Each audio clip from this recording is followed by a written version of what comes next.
Gênesis capítulo de número 6, versículo de número 14 diz: faze uma arca de madeira resinosa, tu a farás de caniços e calatetarás.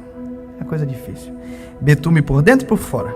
Exatamente deste modo a farás. Para o comprimento da arca, 300 côvados, para a sua largura, 50 côvados, para a sua altura, 30 côvados. Fará um teto para a arca, rematarás um côvado mais alto, farás a entrada da arca pelo lado e farás um primeiro, um segundo e um terceiro andar. Tá bom. Aí, da minha parte, eu vou mandar o dilúvio, Deus está falando aqui. Amém? Estranho, né? Você pensou, você acorda no belo dia, Deus te acorda e diz: olha, amado, eu vou te dar um projeto. Negócio difícil, assim, mas é você que eu escolhi. E sabe, Deus, a palavra vai dizer que Noé achou graça aos olhos de Deus. Então Deus não escolheu Noé por outro motivo senão graça. Noé não era o melhor construtor, não era engenheiro, arquiteto, projetista, marceneiro, não. Noé encontrou graça aos olhos de Deus. Só que graça que dá trabalho. Porque Noé não é engenheiro, não é arquiteto, nunca construiu nada, não tem uma história dizendo: olha, Noé construía barco, então isso aqui é só uma evolução daquilo que ele já fazia. Não. Noé foi chamado para fazer algo inédito.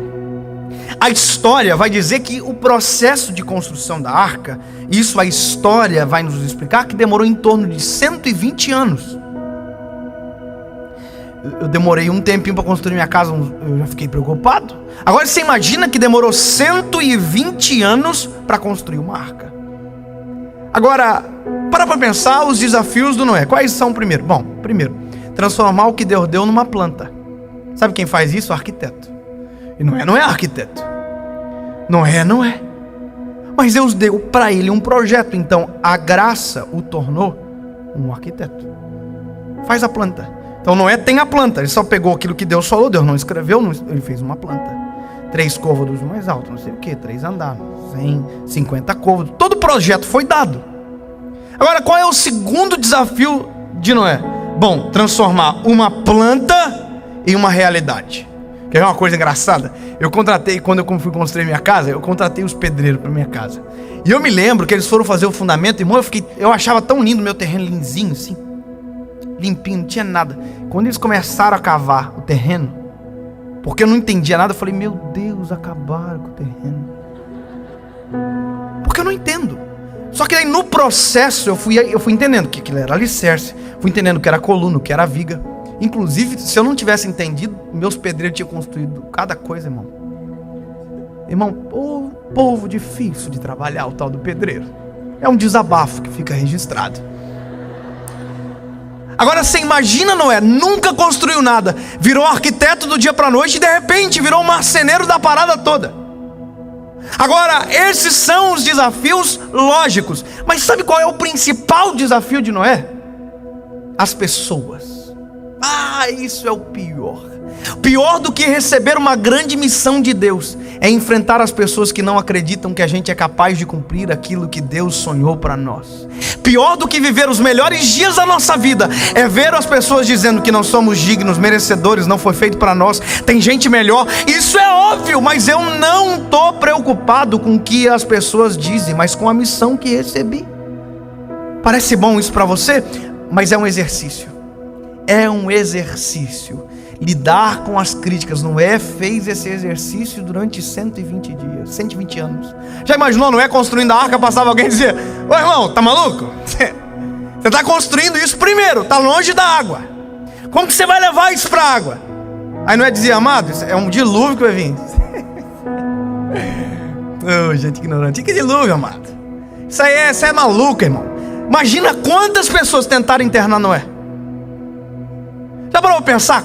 Quantas pessoas olharam para o projeto que Deus deu para Noé e diz: isso não vai servir para ninguém, para nada. Não vai prosperar. Para que construir um barco tão grande? Agora você imagina, Noé olha para quem fala e olha para aquilo que Deus falou. O que vale mais? Noé ouve a crítica e ouve aquilo que Deus diz: só faz isso que o dilúvio deixa para mim. Noé não foi chamado para fazer água, dilúvio. Não. Noé só foi chamado para fazer a arca. Eu quero te dizer uma coisa: o resto do processo não pertence a você. Você só foi chamado para fazer exatamente aquilo que Deus colocou para você. Posso te falar uma coisa? Deus não me chamou para ganhar pessoas, no sentido de fazê-las converter. Não. Deus só me chamou para pregar. Quem faz o resto é Ele. Quem convence é Ele. Quem faz as pessoas na hora certa assistirem é Ele. Eu recebo, sabe, mensagem todo dia de gente que diz pra mim: pastor, eu do nada recebi o vídeo. Não fui eu que fiz. Eu só fui gravar. Fui pregar. Quem fez o negócio acontecer foi Ele. Ele é o dono do projeto. Quem faz é Ele. Dave vai gravar vídeo, você é maluco? Ninguém vai ver. Mas se vai ver ou não, o problema é do resto do processo. Deus não me falou se ia fazer ver. Deus só mandou fazer. Sabe qual é o nosso problema? A gente não olha o que falam. A gente não olha quem fala, a gente olha o que falam, sendo que deveria ser o contrário. Olha para quem fala ao invés do que fala. Porque se você começa a olhar para quem fala, você vai perceber que quem está falando não é Deus, então não serve. Você imagina, todo grande projeto tem as especulações. Já viu quando começa a construir um prédio? Já viu? Todo mundo começa a dizer: quanto tempo vai demorar? Será que vai dar certo? Olha, eu nem sabendo que essa construtora está meio quebrada. E as pessoas ficam criando especulação, mas ninguém sabe nada. O único que sabe é o engenheiro que recebeu o projeto. Ninguém precisa saber do que Deus tem para você. Só faça. Em vez de contar, começa a fazer. Em vez de tentar dizer, se justificar: não, eu estou fazendo isso porque... Não. Deus não te chamou para justificar o que Ele fez, mandou você fazer. Basta você assumir a responsabilidade. Deus te deu uma missão, cumpra a missão. Não deixa a crítica parar você. Não deixa a crítica roubar o projeto que Deus desenhou sobre a sua história. Porque se as críticas forem mais poderosas do que a voz de Deus sobre você, meu amigo, você está na vida errada. Porque as críticas sempre existirão. Meu lindo, eu recebo crítica todo dia. Eu recebo crítica pelo meu tom de voz. Tem gente que reclama do meu tom de voz. Eu tenho culpa? Ai, porque ele fala muito meloso. Eu tenho culpa? Porque ele chora demais. Eu tenho culpa de ser chorão? Foi Deus que me fez assim, e justamente a missão veio porque me fez preparado para viver exatamente o que eu estou vivendo. Eu não estou vivendo correndo a corrida de alguém. Eu estou fazendo exatamente aquilo que Deus chamou. Isso não é um desabafo. Eu só estou dizendo para você o seguinte: meu lindo, Deus te deu uma missão que nunca será compatível com você, mas Ele fez você para a missão. E de uma hora ou outra você vai olhar e vai dizer: uau, isso se encaixa perfeitamente para aquilo que Deus me fez nascer para viver. Sabe, eu estudei 5 anos para ser advogado. Inclusive tem uns amigos aqui hoje na plateia que formaram junto comigo. Está aqui o Rodrigo, está aqui a Natália. Estudaram junto comigo. A gente estudou 5 anos juntos, fez trabalho junto, prova junto. E eles são advogados. Eu não.